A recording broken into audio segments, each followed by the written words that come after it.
Hardships often prepare ordinary people for an extraordinary destiny. C.S. Lewis.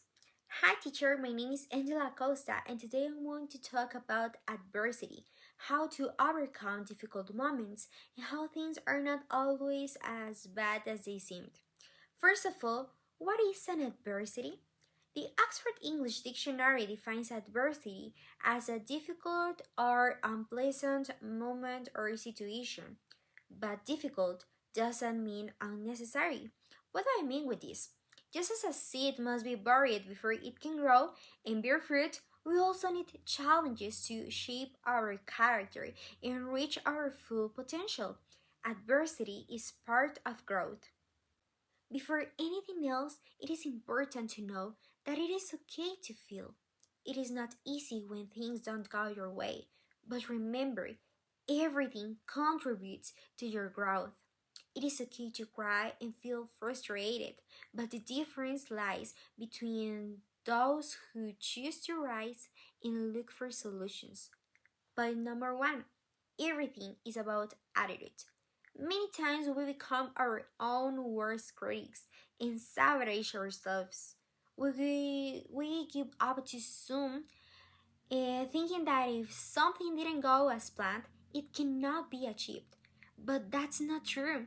Sometimes it only takes a change in perspective. Instead of focusing on what we lack, we should work with what we have. Like a seed growing underground, change takes time, but with consistency, it'll come. Second, do not compare yourselves to others. We often compare ourselves to others, forgetting that everyone has a different path. A rose doesn't grow in the same conditions as a cactus. We are all different, and that is what allows us to grow in our own way. Also, don't underestimate your small achievements. They are the beginning of something greater.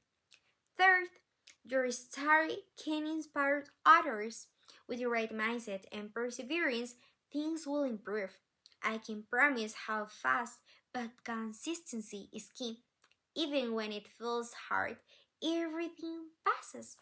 You will overcome what once seems impossible, and your story, once filled with struggle, can become a source of inspiration for others, showing them that it is possible to rise again.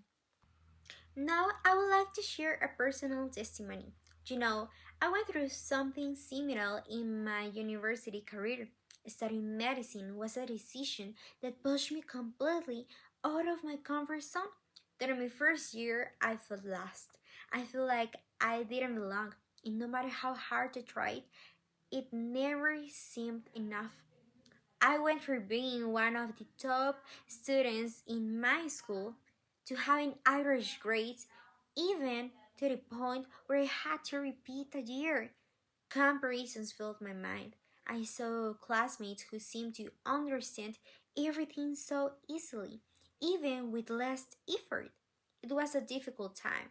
I lost weight, I got sick, and I felt overwhelmed. But there came a moment when I had to make a decision. What will I value more? My feelings? Or my dream of becoming a doctor, honoring my parents, and saving lives? The answer was clear. But yeah, I cried. Yes, I felt incapable. But I refused to let my limitation define my future. I prayed to God for peace and wisdom. I pushed myself to go the extra mile, and I was surrounded by amazing people who always believed in me. And today, here I am, now in my third year of medical school, closer than ever to my goal. What once seemed impossible to me is now becoming my reality. Throughout history, many people have overcome great adversity. Nelson Mandela spent in prison 27 years and still became a symbol of peace.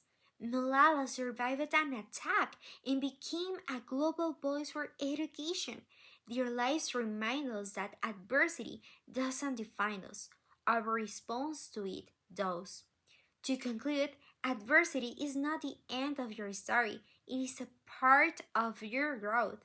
Every challenge is shaping you into someone stronger and wiser. So don't give up. Keep going on even when it's hard. Because one day you will realize that it was all preparing you for something greater. Your story is still being written. Thank you very much. Bye.